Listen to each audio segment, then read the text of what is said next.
Bueno, en este video que les preparé para la parte de teoría de la derivada, primero les voy a platicar un poquito acerca del significado físico de la derivada y ya después les doy las reglas. Ya en la segunda hora vamos a trabajar ya en MIT y entonces ahí vamos a resolver algunos ejercicios donde apliquemos pues justamente lo que vamos a ver ahorita en el video, y les digo, les voy a dar algún tiempo para que puedan hacer su resumen de manera adecuada en su cuaderno. Les digo, a ver si así avanzamos un poco más rápido en la sesión, ya nos hemos atrasado en algunos temas. Entonces, para empezar, el significado físico de la derivada no es complicado de entender. Miren, la derivada a fin de cuentas es un cambio. Entonces, cuando yo represento una función f de x en un plano cartesiano, recuerden que un plano cartesiano pues son dos rectas que se intersectan de manera perpendicular. Y entonces ustedes tienen dos ejes. El eje horizontal se le conoce como el eje de las x, el eje vertical se considera el eje de las y, que nosotros en lugar de y vamos a estar trabajando con el valor de f, ¿sale? Entonces, cuando yo quiero representar la derivada así de manera gráfica, ¿qué es lo que tendría que hacer? Bueno, aquí con un color morado les estoy dibujando la forma de una función cualquiera, f de x. Entonces, si yo represento la derivada en este bonito plano, ¿qué es lo que tendría que hacer? Bueno, me coloco justo en esta posición, fíjense. La primera rayita hacia el lado derecho en el eje horizontal pues corresponde a x igual a 1, la segunda rayita es x igual a 2, x igual a 3, etc. Para esta x, por ejemplo, x igual a 2, si yo veo cuál es la altura que alcanza la gráfica, noten que voy a llegar aproximadamente a este punto, ¿sale? Esta es la altura que va a alcanzar. Entonces, si yo trazo una recta tangente a la gráfica de color morado, noten que voy a tener una recta que va hacia arriba, ¿sale? Aquí me quedó un poquito chueca. Ahí está, una gráfica que va hacia arriba, una recta que va hacia arriba. Entonces, yo podría decir que la inclinación es positiva. Ahora, si yo me fijo en la altura de la gráfica en otro punto, por ejemplo, x igual a menos 2, en lugar de 2 positivo, ahora menos 2. Entonces, para x negativas, en lugar de recorrerme hacia el lado derecho, voy a recorrerme hacia el lado izquierdo. La primera rayita del lado izquierdo es x igual a menos 1. La segunda rayita es x igual a menos 2. Si reviso la altura, pues voy a llegar justo aquí, ¿sale? Entonces igual, trazo una recta tangente a la línea de color morado y lo que voy a obtener ahora es una recta pero que se ve así totalmente horizontal, ¿sale? En este caso no es una recta con pendiente positiva ni con pendiente negativa, más bien tiene una pendiente o una inclinación de 0. Cuando tenemos rectas así horizontales, las consideramos, o más bien decimos que el valor de la pendiente es 0. Si vemos otro punto, por ejemplo, x igual a menos 1, x igual a menos 1 estaría justamente aquí, en la primera rayita del lado izquierdo. Entonces, reviso la altura de la función, estaría justamente aquí. Esta es la altura de la función. Igual trazo una recta tangente a la línea de color morado. Y entonces ahora lo que voy a tener es una recta que ahora no tiene una inclinación ni positiva ni 0. La inclinación va a tener un signo negativo, ¿sale? Entonces estos cambios que se presentan en diversos puntos que conforman la gráfica. Estos cambios en la inclinación se le conoce como la derivada. Más adelante, cuando veamos la integral, así como tengo una interpretación gráfica de la derivada, también hay una interpretación para la integral, que es un poquito más complejo que esto. Les digo, la derivada es muy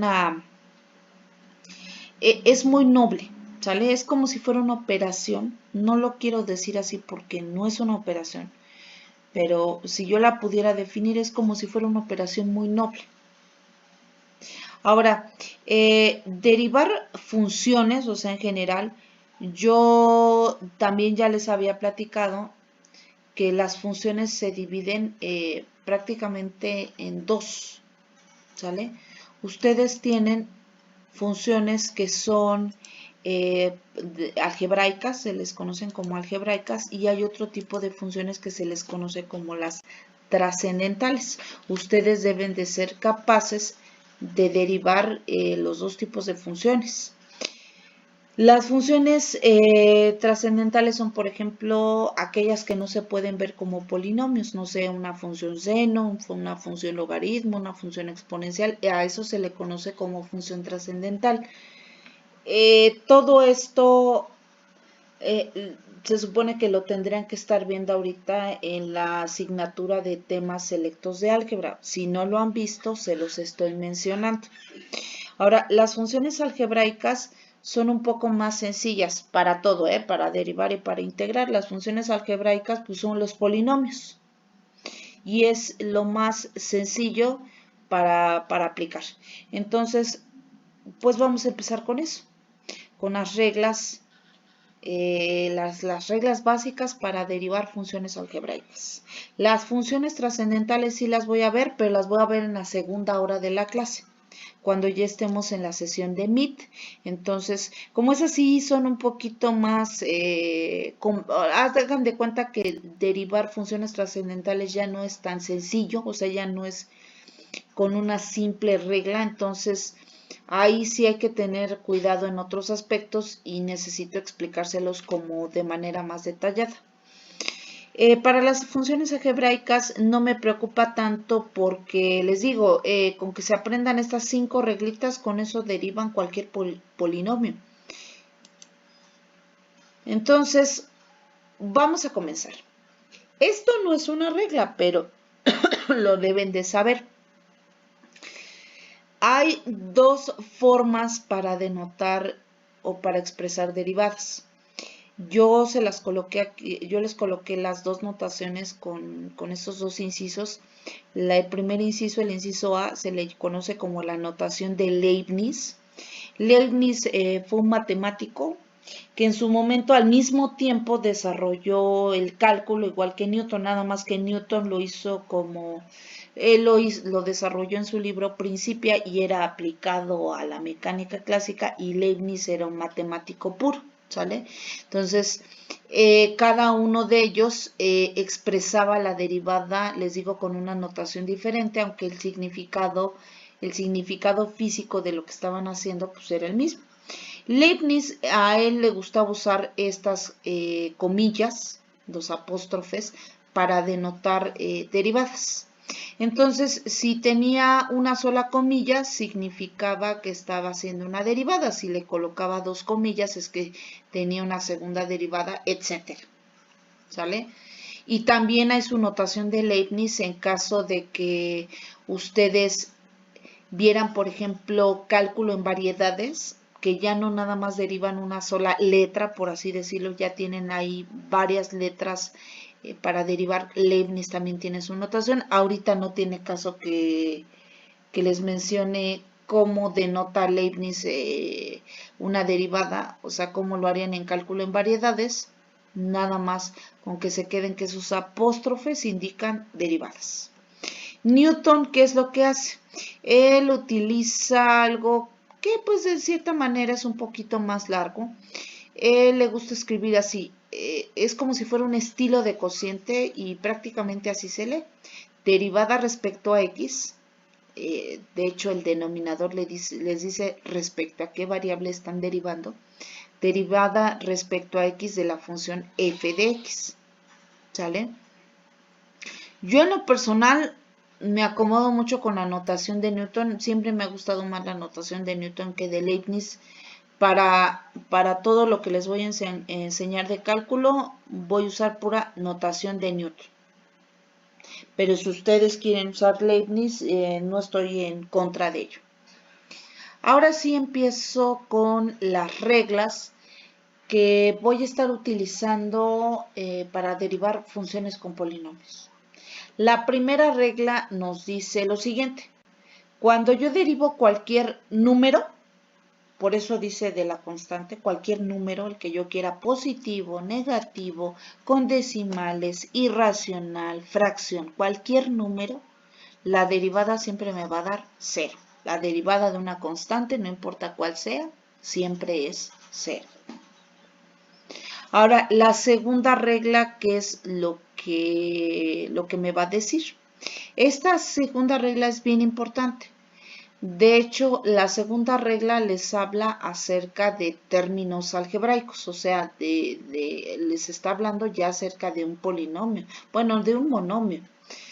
Aquí nos dice lo siguiente, la derivada respecto a x de a por x a la n es igual a por n por x a la n menos 1. Digo, se ve un poco complicado, pero no lo es. Miren, les voy a poner un ejemplo para que vean que es muy sencillo utilizar la segunda regla. Nada más que déjenme activar déjenme colocar